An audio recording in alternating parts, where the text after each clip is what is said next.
Hey Weirdo, welcome back to the Weird Canadian. Today we're hosting Alex Sanfilippo, a serial entrepreneur turned podcasting industry leader who founded PodMatch.com, a revolutionary platform that automatically matches podcast hosts and guests for interviews. After a diverse career spanning real estate and technology, aerospace, executive roles, and the Christian ministry, Alex found his calling in podcasting and has become one of the industry's most respected voices.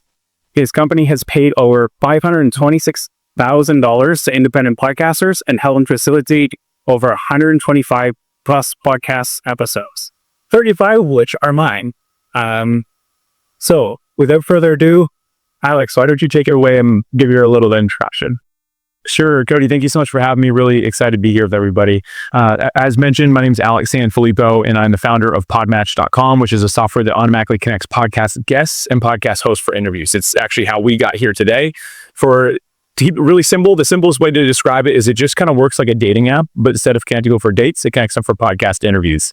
You can message in the platform, schedule in the platform, and make sure everything's going to work out administratively and stuff like that. And that was the whole idea behind it, was to remove the friction to get the right voices connected so that ultimately they could serve the world, make it a better place. Not have to be spending a lot of time searching for each other anymore, right? So I believe in the power of podcasting. That's really my reason for being in this space, not just on the software side, but as a independent podcaster myself and somebody who speaks at the events, attends all the community things, even one in a couple days from now at that time of recording. I just believe in what podcasting can do for the world. And so it's my contribution is, I guess, PodMatch and just showing up and educating anywhere I can. And to give the audience a little bit of context, the only reason I started this podcast was because of PodMatch. It gave me my voice, it gave me the confidence, and it's brought in all the wonderful guests I had so far, and hopefully a bunch more in the future. I really appreciate what you're doing because, one of the things I struggled with was I wanted a podcast, but I never really had the confidence or the voice. And now people are reaching out to me saying, hey, I'd love to be on the show, or I'd love to have you on my show. And it really does build up that community of connections and just understanding. One of the basis of the channel is just learning as much as we can. So where did this idea come from? Yeah, real quick, I do want to comment on something that's okay, Cody. I just want to mention, I've been listening to your podcast for a while, and you had me fooled that you didn't have confidence or you didn't think you had something to share. You're very well spoken, and it's actually really helpful. And even as a software founder myself, I listened to an episode with Matthew White, was I believe his name? Matthew White was talking about how he built his SaaS and he bootstrapped. That's what we've done as well. And so even just that episode was a recent one that I listened to. It was just really helpful. So I didn't know that this was something that you didn't have the confidence and weren't sure about doing. You're doing a phenomenal job. So anyway, I just wanted to get that out before I started diving into the questions. I know we got a lot to cover here today, but I had to voice that real quick. So anyway. No worries. I've also upgraded being on camera. So guys, I would not have guessed that either. I've watched your YouTube channel as well. Anyway, we can just go back and forth on this, but to answer your question, you asked regarding PodMatch, right? Where the idea came from was the question? Yeah. Cool. So I want to say it was born out of necessity a little bit, but I didn't want to build a product because I needed it. I had been podcasting for years before we created PodMatch. I say we, it's me and two other partners, one being my wife and one being my longtime best friend who is a developer. And so the three of us just decided to work together on this. But before that, I did have the problem of finding the right guests. I think as podcast hosts, especially as you get a little bit of traction, you can find people that will be guests. Whether they're the right guests or not is a different question, right? Example, my 18-year-old cousin would love to come on your show, Cody, but he's going to do a terrible job and not pay any respect at all and not being rude. He's just an 18-year-old kid who's, yeah, sure, it sounds like fun. Let's do it. Right. So that's not the right fit. Anyway, I didn't want to build for me, but I can remember one of the things I decided to do was get into the podcasting industry. So I started speaking at the conferences, and if I wasn't speaking, just showing up and meeting as many people as I could. But at the beginning of 2020, right before the world shut down, I was in Orlando, Florida, speaking at a conference. There's about 2,000 people there. When I finished up my talk and I was being off stage, I just said, hey, if anyone is willing just to chat with me, I'd love the opportunity to meet you and just hang out for just a moment. And thankfully, people were just really kind, especially podcasters. So over 100 people lined up to have a quick conversation. And I had pen and paper in hand. I wrote down a few things, their name, their email address, and what they were struggling with in podcasting. And Cody, I heard a lot of things that day, but the common trend was the same thing I was struggling with. I'm having trouble finding the right guest for my show. In addition to that, some people who got in line weren't even podcasters. Like, Alex, I just released this book. do you know any podcasts I should go on? And it's funny, I was like, just talked to someone 5 minutes ago. I can't leave this line right now, but find me later. I'll connect you all. And so anyway, all this I brought back to a whiteboard. And as I described in the introduction, basically what I ended up doing, I filled up like 3 giant whiteboards. And at the end of it, I just wrote down these words: like a dating app, but connecting podcast guests and hosts for interviews instead of people for dates. And that's ultimately where the idea was born. Again, just hearing that that I wasn't the only one struggling with it, that other podcasters, both guests and hosts, were having the same problem, and wanting to, even if it wasn't a problem, at the very least, to streamline and put the system around it. And so that's kind of where the whole thing came from. It's interesting because even before I started this, I didn't even know this was a problem. Thankfully, like, I got right on your app as soon as it was released, and then basically started from there. So I've had it easy, but I didn't realize how big of a problem it was for so long. But I can see that even as I expand out of PodMatch to get other guests, because now I learned who I like, what I'm looking for. It's even harder to just trying to go and try and find somebody that will come on. At least with the PodMatch platform, you can have the area of like, hey, everybody's here for the same reason. You don't really have to explain much. And even my introduction sentences are only like 3 sentences long. Hey, this is who I am. This is why I want you on. Please come on. Makes it really easy, and everybody's been absolutely incredible. So I do want to get into a little bit of like your background a little bit, because I hear you started 10 years old selling used golf balls, and in your entrepreneurial journey, how did you get from selling golf balls to this point? It's a good question. There's a lot of gaps there, right?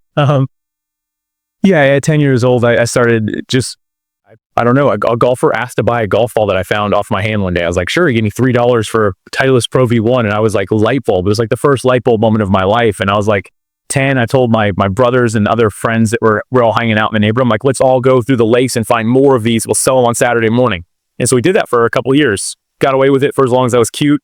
Didn't pay taxes, but it was fine. So, but the thing that I learned from that was I really liked the idea of business. I like the idea of entrepreneurship. I like the idea of building systems. And so that's a weird thing for a 10-year-old to learn, I'm sure. I didn't really necessarily even care about the money, which is a little bit odd for like a kid or an entrepreneur even, but I really just liked the making the whole thing work. And so I kind of carried that into my teen years and into my early 20s even. Like as a teenager, I started selling things on eBay. Like that's right when it came out, it started like booming.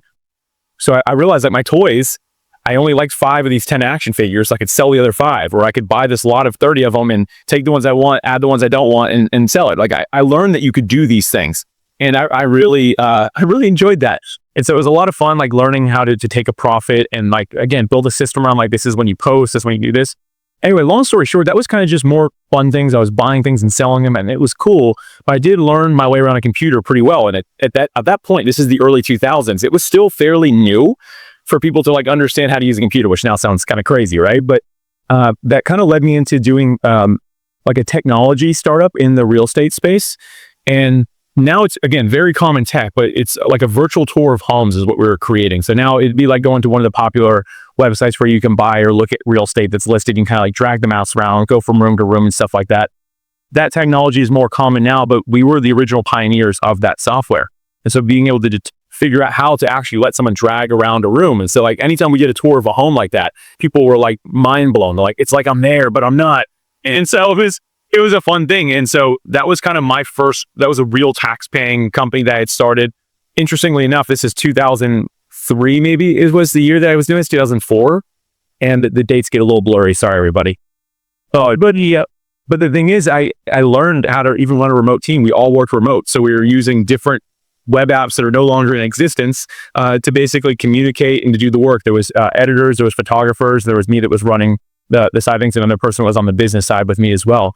And that was my first real thing. And when I turned 18, because I started this when I think it was 15, or before I could drive. I think it was 15 when I started doing this. And but I decided that I wanted to invest in real estate as soon as I could. So at 18, I started investing in real estate. Now, idea was buy and hold. I liked that strategy. The market was hot.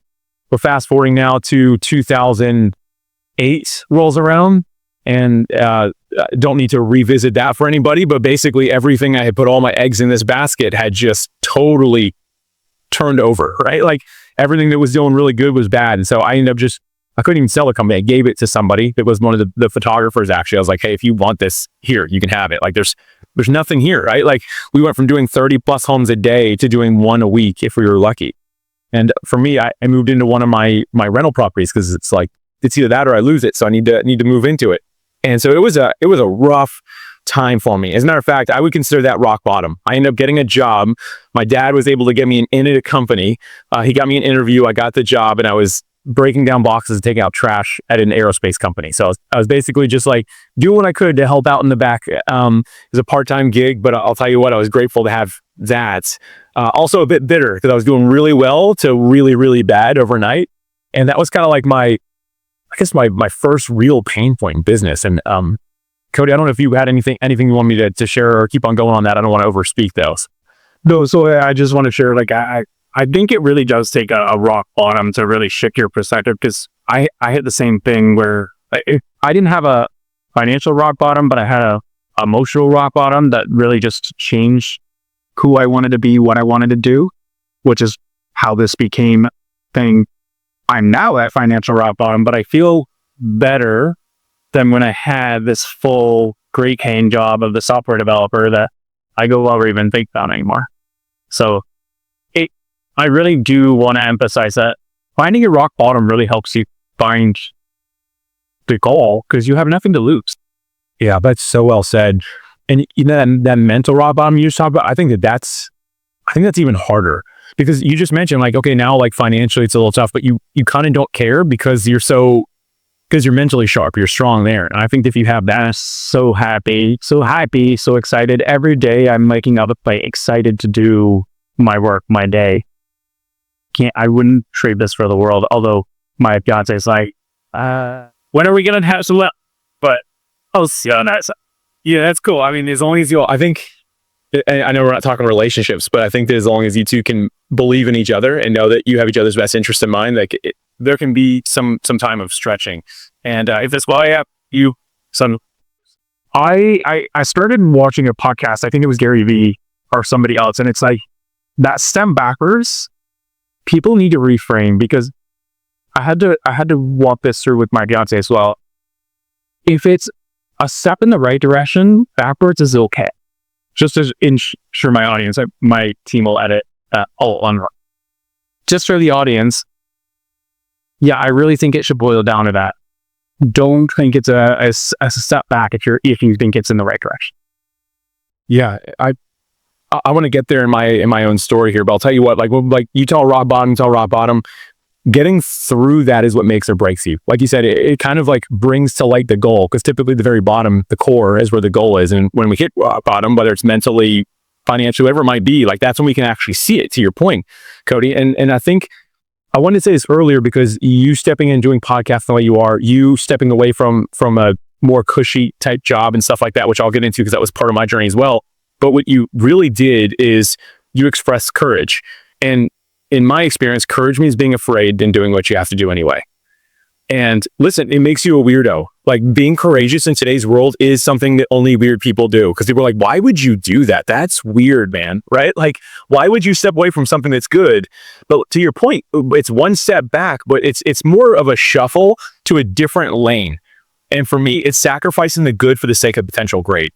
And to jump back into my story, I'll kind of tie it together for myself here.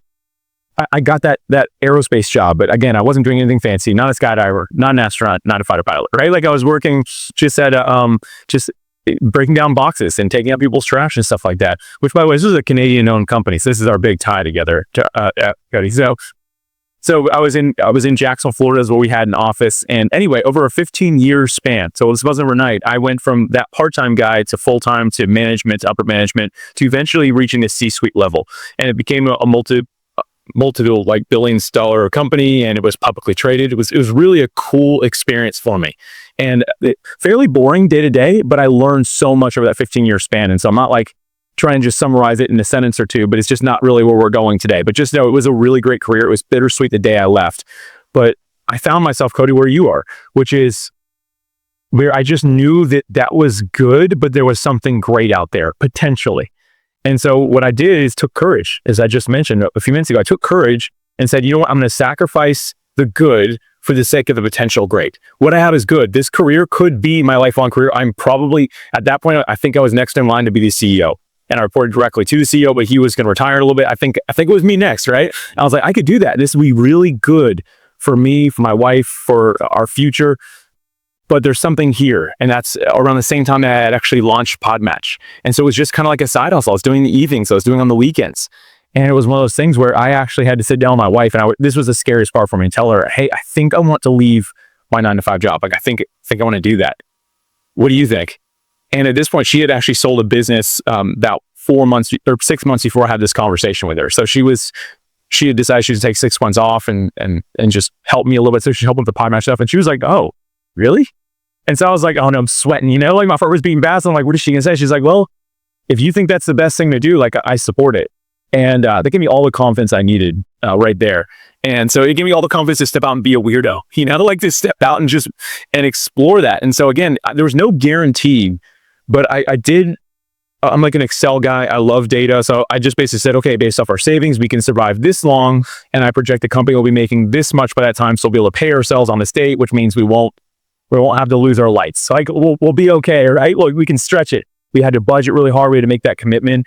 But I'll tell you what, that was the most rewarding decision of my life. I will forever miss that 9-to-5 job because I really did love it. It was a good company. I cried my last day. It was December 6th, 2020 was when I walked out. December 7th, 2020, sorry. And I remember like tears in my eyes, like leaving after that long. But since then, I've not looked back, and I know that I'm doing what I'm called and what I was made to do now. And I'm beyond grateful for that. So that's kind of tying us from my whole childhood all the way to where we are today, I guess. Yeah, it really echoes like the journey that you have experienced, learned it all. And I do want to give a little context. This my partner actually saved me twice because we moved from we're new to Newfoundland. We moved here last year, and I was in Ontario, just like feeling all the grief and all the polarization and all, like, just not in a good space. And even just moving out here, my partner has made this life possible. I can't thank her enough for that. And it's just, yeah, I'm grateful that she now owns the house, the cars, and everything. It's off my plate to invest in myself and come here. Your journey is just so impressive. And it started so young because, like, I kind of went the script path of going to government and that's your safe job. And honestly, I hated it. Hated every moment of it because it was like, while I was learning a lot, I do want to emphasize this. Young people need to go in and do these great, crappy jobs. They need to learn. I know you don't want to do them, and there's more, but if you are a good entrepreneur and you can find somebody and you recognize that young, foster that. But you just want to learn shit, go learn shit. Because these crappy jobs are going to teach you so much about how not to operate more than how to operate. Like, even now, like, I don't do anything based off of time anymore. It's based off of my energy levels and how I feel. Can you go into, so down here, I have a little snippet here that says, your core philosophy at PodMatch. We have a deep conviction that serving independent creators and helping them reach more listeners is our ultimate purpose. We don't care about becoming a success from a software perspective or building a reputation that gives us a lot of influence. Our focus is to enable creators to change the world one listener at a time. Where does that come from? Does that come from your core, like the deep core in your being? Is this the core philosophy of your content? Yeah, it is. And thank you for highlighting that, Cody. No one's ever actually brought that up before, so thank you. I put it there for a reason. So, like, I'm really grateful that you took the time to look at that. When I got into the software space, I noticed immediately I needed help. Right, like we all need that, and so I started just going to all the influences in the space. Like, okay, who's the software people that you follow, right? And I just, from day one, I knew I wanted to do something different because I was already in the community. So, like, I love the people that made it up. And so the more I got into like the traditional software training or learning how to do this stuff and how to scale and all that, it didn't feel comfortable. Like, I didn't like it. And I started even doing a few things that were suggested to do. In the first year that I started it, I had removed myself from the business completely. And what I mean by that is I had people that were communicating for me, and I had multiple people that would just come to me once a day and basically like, hey, I need answers on these 5 things. I need answers on these 5 things. I just focused strictly on building the business. And maybe at the beginning, I needed to do that. but I didn't like it because I can remember the next time I went to a conference, again, we started in 2020. So it was like 2020, 2021 were kind of off, and 2022 was like the first time back in person. So I got there and there's people like wanting to take pictures with me and stuff, it was really cool. It was a cool feeling. I never experienced that before, but I didn't know them, but they knew me. And that really bothered me. At my core, like you mentioned in the beginning, like my faith is a big part of who I am. So like I follow Jesus. I feel like people knew Jesus, but Jesus also knew them.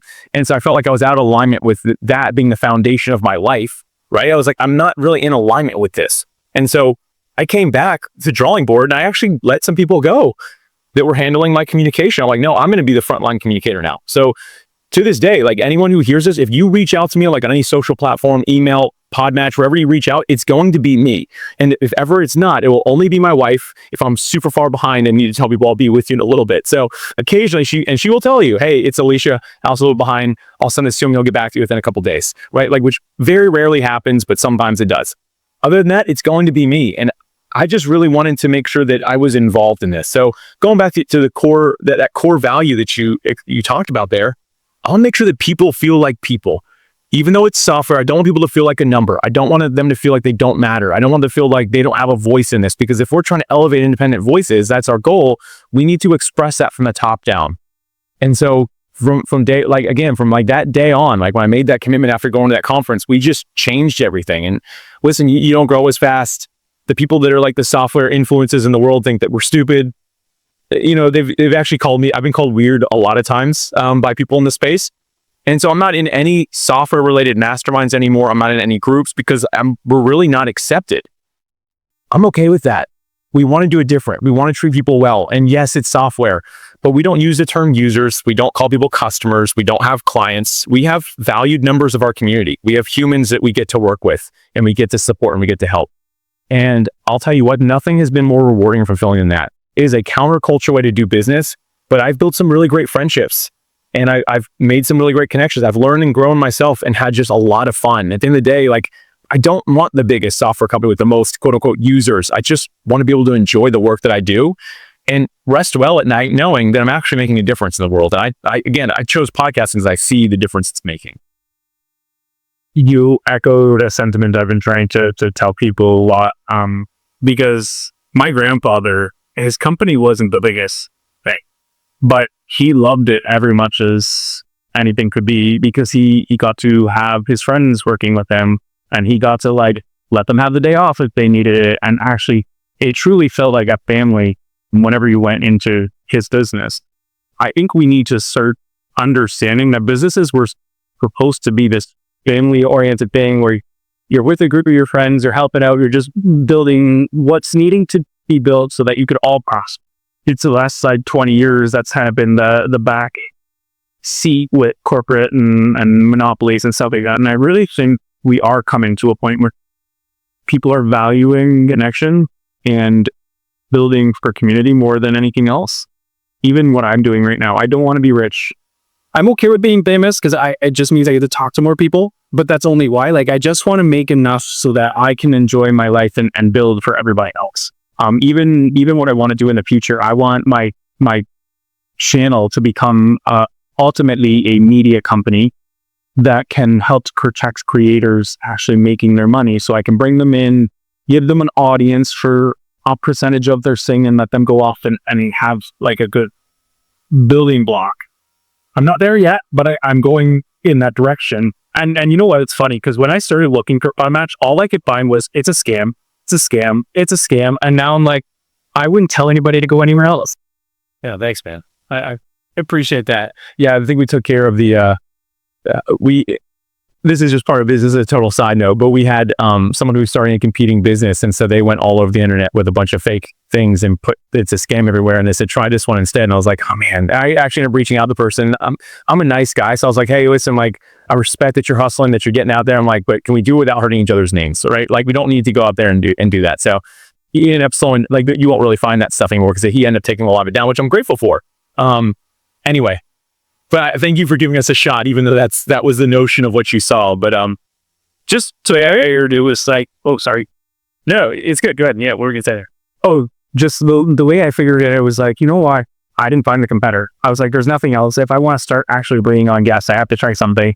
You know what? Let's try it. Yeah, I really appreciate it. Thank you. To something you just said there, just talking about this, this whole idea of like building for something that you love. I think in the US and Canada, we've fully lost that. We've kind of gone into this, like, I don't know if it's greed or what it is, but this mentality of like, business doesn't need, like, it shouldn't be fun. I don't know. Like, it's very counterculture. But to your point, I do think we're seeing a shift back to like, let's do what we love. I heard somebody recently say, build a life that you don't need a vacation from. And I know that doesn't matter.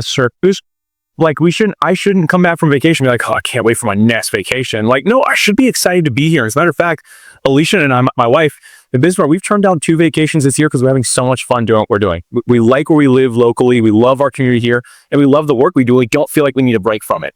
Now, obviously, boundaries really matter in that, of course. But again, that I like to work with people like that. I like to work with people like you, Cody, because like I can feel the passion, the energy. You're not drained, and when you're around drained people, it seems to take a toll on all of us, right? Like, you can kind of feel that a little bit. And like you, I just want something different. Again, this makes you weird. And for everyone listening who's like, I think I want that. Like, this is the better approach. I've done both. This is the better approach. You might not be as famous. You might not get well, you might actually get more famous because people are turning toward that, right? But you might not be as rich. But at the end of the day, like, how much is enough, right? Like, does it matter? I don't know. Anyway, I'm rambling. I don't mean to. No, it comes into a good philosophical question, because everybody's like, why is there only like 250 billionaires on the planet? And like, to put it in perspective, the province of Newfoundland has so many millionaires, and they're just happy with the way it is. Like, they don't want to expand. They're good with their customer base. They don't, and I really think I don't know what happened, but when we went full anti-monopoly, somewhere along the way, it became full monopoly, especially in Canada. We only have 3 telecom providers, 5 grocery providers. Like, it really, actually, I'm going to do an in-depth topic. I'm actually going to some farmers and some other industries to go ask why we have these stupid policies and laws that stop us from having independence grocery stores and stuff. I really want to change that culture. That's what's in it for me. Building in government, I have found all of the problems with how they build things. It's all top-down approach. It's not based off of anybody's actual expert analysis. It's based off of experts that sit at the top that have no clue what's going down on the bottom.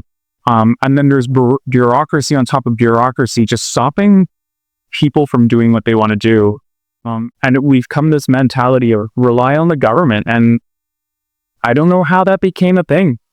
Because now that I'm away from the government, I don't ever want to ask them for money. Like, even our small business places, you go in and they're like, oh, we can provide a loan. And it's like, well, it's a loan from the government. I don't want money from the government. I just want somebody to like help me build my business because I know it can be something. And it's like somewhere along the way, we've lost that. And I don't know where. I don't know where either. I wish I did, but I think that change starts with you and me. And I love that you like have a perspective on something you want to change. Like, change always starts with us. And I think that the feeling of, well, I'm just one person, I can't do anything. I think that's a very limiting belief.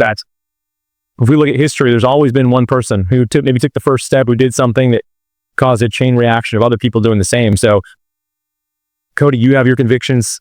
Me, Alex, I have my convictions. Everyone listening today, you have your conviction. Step out. Be willing to look weird. Be willing to like be counterculture. History favors that. And it will continue to do so. Be willing to be that voice, to be that person. It might not happen overnight, but eventually change does happen as a result. So I love that we got to talk about that a little bit. I think that's, to me, very helpful. Even the one other thing I want to say is, even just reaching out.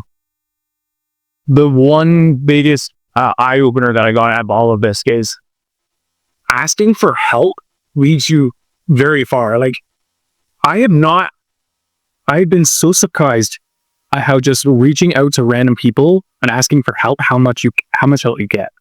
That's something that I always thought was gone in people, being in a community where that's now a thing. I am so impressed with my community because the first thing that happened when I got here was, hey, how's it doing? Here's who I am. Here's all the things to avoid in town. Here's all the things you should look at, like, helpful. And I'm like, okay, I want to be this person for the rest of the world. I want to showcase that you can be this nice guy and give and still prosper. All right. I just want to go into that tangent. I kind of lost my train of thought on things. Is there anything we haven't covered that you'd like to cover? Yeah, I think that for everyone here, that it's important that we don't operate strictly out of feeling, that there are some analytics involved in any decision we make, whether it be business, whether it be personal, like however it is that you want to change things. Like we need to have some sort of calculation involved in it. I'm not telling you to go be like a data analyst or anything like that, right? But I do see specifically in the creator economy we are now, a lot of people do things based off of feelings, and they don't let those feelings really develop into something more. The problem with feelings is you might be upset about something today that doesn't upset you at all tomorrow, right? Like, or you might feel convicted about something today that you don't feel convicted about tomorrow. And that's why I remind people that, hey, if you're wanting to be an entrepreneur, like it's got to go beyond that a little bit.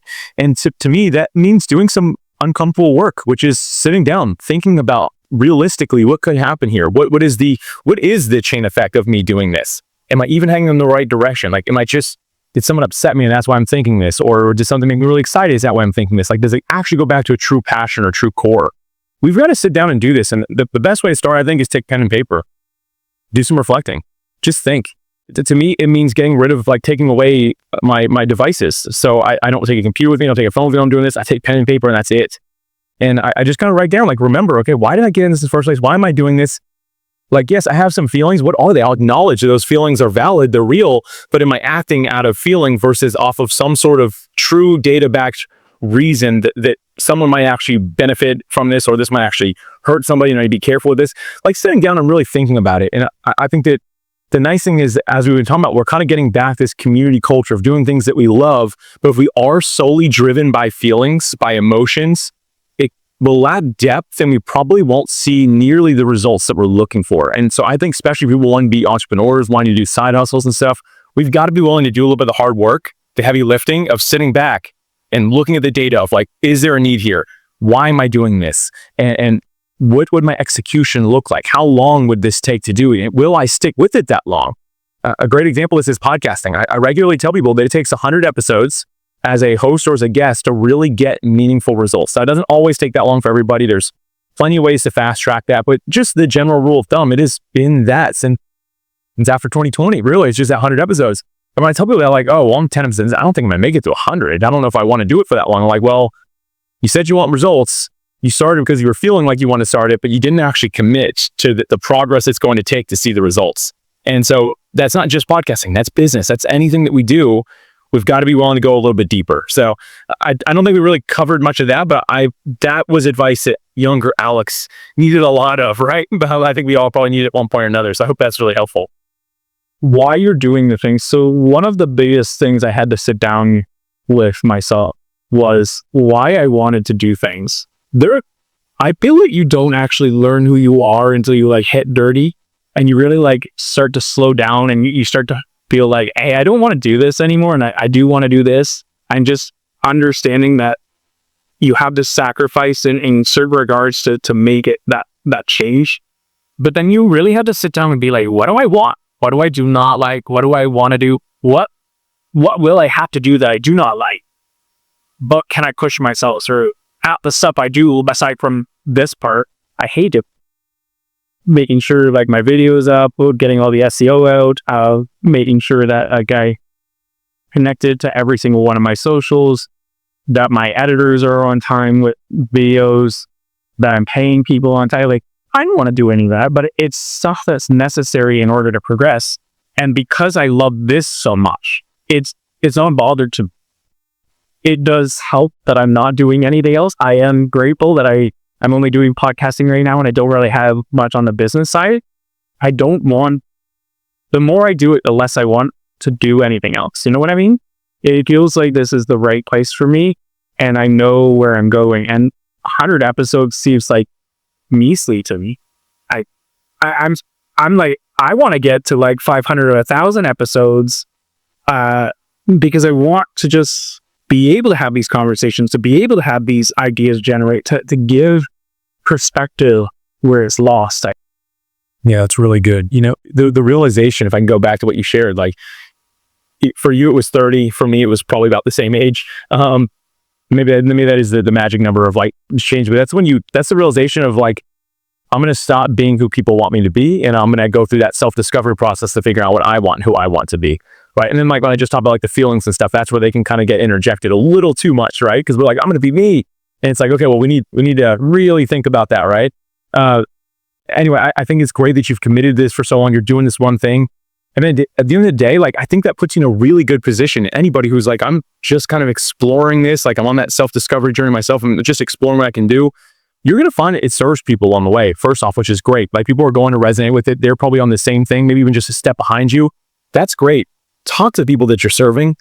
Like it doesn't have to be like a huge audience if it's a podcast or social media or anything else. Like you don't need a huge audience to know how you can serve people. If I go back to that room, they helped me decide to start PodMatch, right? There was 2,000 people in the room, just over 100 of them talked to me, right? So like it wasn't a huge group necessarily that talked to me, but I was talking to them. I was asking them, what are you struggling with?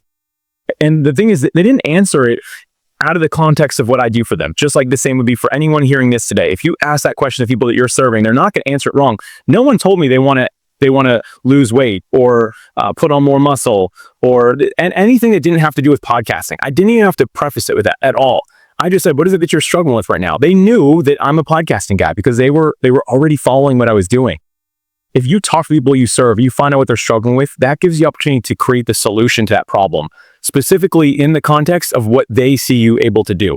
They won't bring it up if they don't think that you can help with it. So I think, Cody, that puts you in just such a great place, like such a great place. Knowing that you're committed to 100 to 500 to 1,000 episodes, as you talk to the people that you're serving and supporting along the way, I think you're going to very naturally figure out, this is how I can show up and this is how I can actually serve. This is the problem they're expecting me to solve. And I have no doubt that you're going to be able to do it. So I just think that already gives to be. It's funny because like I've been needing more into AI recently. I am very well versed in AI. I have a lot of differing opinions on the big leaders that are talking about it today. I hope I get to have more conversations like that. I would love to be able to go and sit and chat with Sam Altman one day and just be like, what's the vision? Like, I want to actually ask him the vision outside of what he's working on, because I feel like there's not enough people asking enough questions to build out the context. Every time I watch it, YouTube or a podcast or anything, I'm always left with more questions than answers. And I'm always like, I want to answer this. So it's like, I come up with all of these questions and I'm sure I'm going to get into them and forget them all, but at the same time, have a bunch new ones. I just love the idea of creating something new with somebody else. Because even though we haven't talked directly about business or branding, entrepreneurship in terms of how it will help people, we're throwing out ideas and collaborating in a way that humans are natural at, right? When somebody else has watched this episode, they're going to probably be like, oh, but why didn't he ask Alex this question? Honestly, guys, if you have these questions and these things, start it up.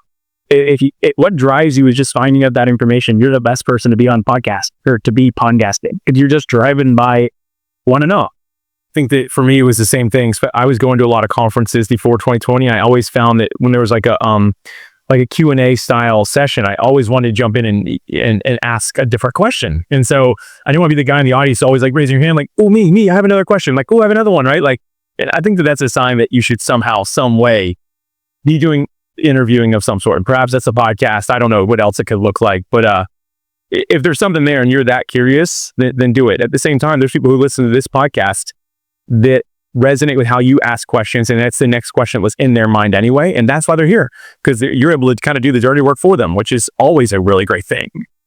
Very fair. I do thank Stephen Bartlett for all his insight. I really do love the Diary of CEO. It is eye-opening on a lot of subjects, and even subjects that, so I'm a very well-versed person. Like I could talk anything from the galaxy out far or the microbiology down deep, and everything in between. I really just like to know information, and that's why I'm like, it's weird. You look at my audience and it's like different some people. It's like, no, I pick these people because I'm just more curious than anything else. Especially, I just had a talk with JD Herrera, and it was right after that podcast with the Diary of a CEO with Kevin O'Leary.